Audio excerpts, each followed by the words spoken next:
Welcome, everyone. Today we are diving into the fascinating rise of Rome, a story of transformation from a kingdom to a republic and eventually an empire. It's incredible how Rome managed to grow over the years, and much of that success comes down to its unique political systems. As we explore, you'll see just how clever the Romans were in shaping their government to match the needs of their expanding world. Yes, indeed. Roman politics played a huge role in their success. The political institutions of the Roman Republic, for instance, were key to Rome's dominance. They were incredibly organized and effective, which allowed them to manage a vast territory. This political prowess is what intrigues historians and enthusiasts alike. The structure and function of these institutions were both complex and fascinating, especially as they navigated through challenges and changes over centuries. Let's take a closer look at the Roman Senate. It stood as the embodiment of Roman political will, a true collection of elite minds. What's interesting is how it worked without a written constitution. The Romans called it the res publica, meaning the public thing, which eventually led to the term republic. This system was built over centuries, representing the wisdom of countless Roman leaders and making sure that the power stayed centralized yet flexible. The idea of the res publica was central to Rome's governance.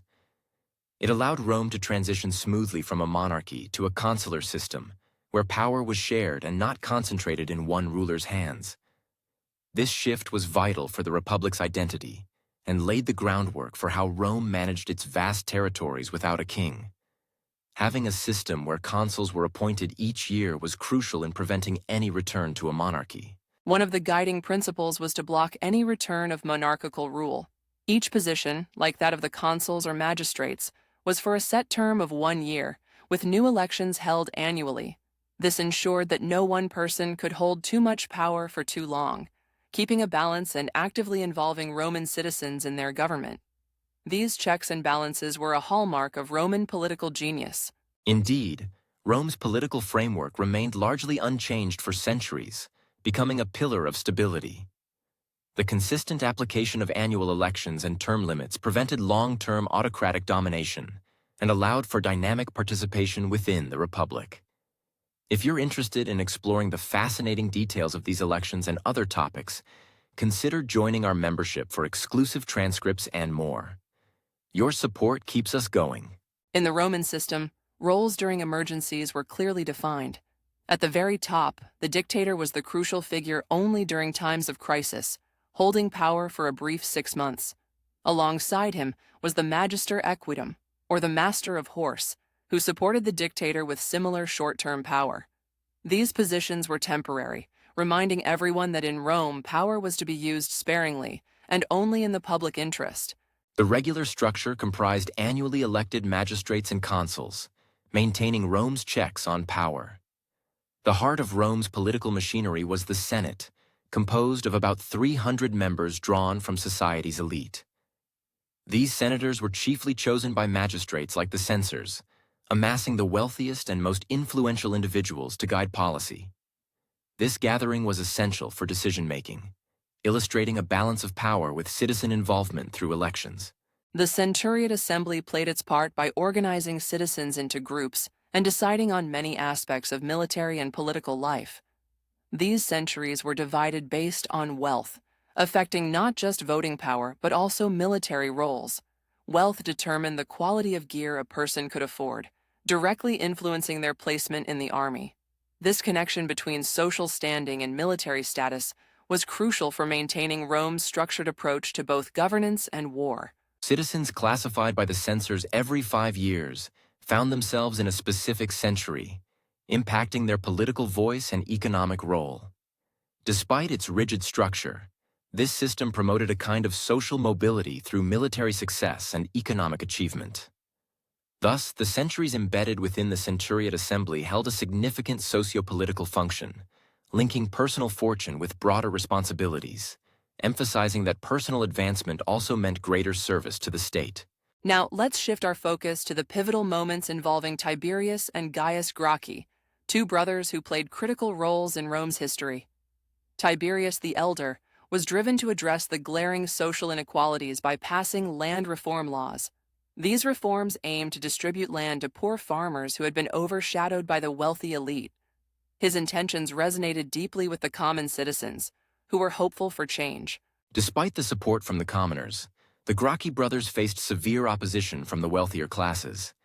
They viewed these reforms as a direct threat to their power and influence. The tension was palpable, and it wasn't long before the situation escalated into violence. Tiberius was tragically killed, an event that sent shockwaves throughout Rome. This incident marked the beginning of a troubling trend where political violence became a tool to settle disputes. The impact of the Gracchi brothers on Roman politics was profound. Their deaths especially symbolize a turning point where the Republic began to unravel.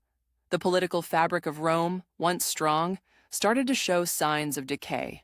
The legacy of the Gracchi is a powerful reminder of how internal strife and inequality can weaken even the most powerful of systems, casting a long shadow over Rome's political landscape.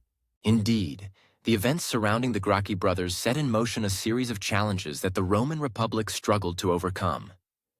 The reliance on violence to achieve political ends eroded trust and stability.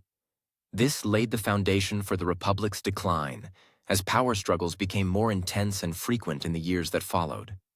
It was clear that the Republic needed reform, but the path forward was fraught with danger and uncertainty. Continuing from the legacy left by the Gracchi brothers, we now turn our attention to Gaius Marius. He was one of the most influential figures during this turbulent time. Marius was a skilled general and a savvy politician who rose through the ranks and was elected consul an astonishing 7 times. His ability to gain power repeatedly was unusual in the Republic and set a precedent that would have long-lasting effects on Roman politics. Marius's political impacts also included significant military reforms, often termed the Marian reforms. These changes marked a shift from Rome's traditional reliance on citizen militias to a more professional standing army. This was groundbreaking because it meant that soldiers were now loyal to their generals rather than the state, fundamentally changing the dynamics of military power in the Republic. However, some scholars now believe that the extent of Marius's reforms might have been exaggerated by modern interpretations. His repeated consulships gave rise to political tensions that his opponents feared could lead to a form of tyranny. The use of violence in politics, which had started with the Gracchi, continued under Marius. He made strategic eliminations of his rivals, such as Saturnius and Glaucia, which only deepened the political turmoil. This tactic of using force to settle political disputes would have implications for the stability of the Roman Republic further down the line. A critical point during Marius's career was his relationship with Lucius Cornelius Sulla. Their rivalry would lead to a series of violent conflicts that further destabilized the Roman Republic. Sulla rose to power as a talented military leader under Marius, but eventually became one of his fiercest rivals. This conflict set the stage for future power struggles, demonstrating how personal ambitions could overshadow the collective good of the Republic. After Marius, we see the rise of another key figure, Lucius Cornelius Sulla. Sulla was famous for his exceptional military skill and was the first in Roman history to seize power through force. His ambitious march on Rome was a turning point that shocked the Senate into a frenzy. While Marius and his allies countered brutally, Sulla remained determined.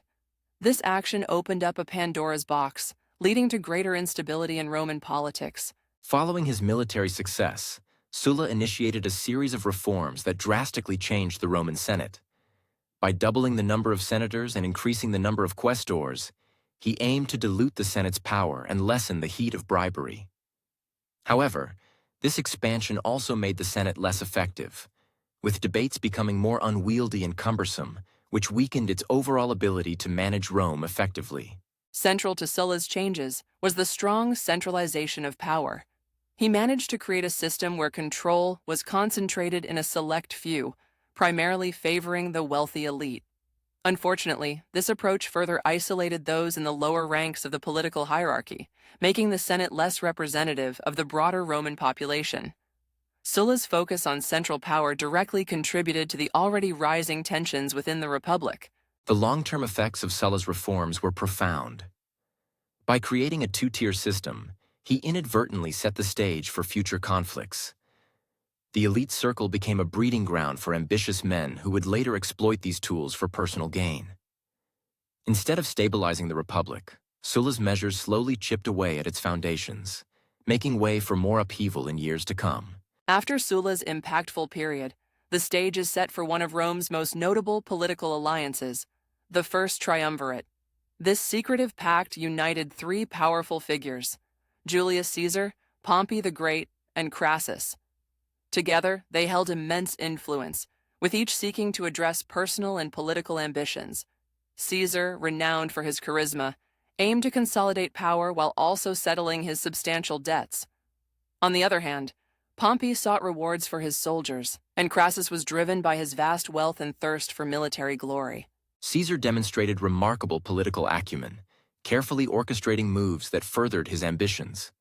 His alliance with Pompey and Crassus was strategic, allowing him to gain a consulship and later governance of Gaul. Meanwhile, Pompey faced considerable challenges with the Senate, particularly regarding land for his veterans. His struggles revealed the Senate's resistance to change, as well as their inability to understand the shifting dynamics within Roman politics. Realizing the growing tensions, the triumvirate was renewed in an effort to maintain their hold over Roman politics. This alliance extension was vital, as it provided Caesar with additional years of military command, fortifying his position and enlarging his power base. The renewal also underscored the fragility of Rome's political environment, where personal alliances dictated governance more than institutional stability. These maneuvers further destabilized the republican structure. As the grip of the triumvirate tightened, the Republic witnessed increased political instability. Gangs frequently clashed on the streets, and the balance of power swayed dangerously. This decline in order highlighted the weakness of the Senate and signaled a shift towards autocratic rule. The actions of the triumvirate, although securing short-term gains for its members, ultimately paved the way for the Republic's demise. The escalating chaos set the stage for the eventual rise of imperial domination. Thank you for joining us on this exploration of history. If you found our discussion interesting, please like this episode and share your thoughts in the comments. If you want complete access to our content, consider becoming a member on YouTube. It helps us continue bringing you more insightful episodes. We appreciate your support and look forward to having you with us on our next podcast journey.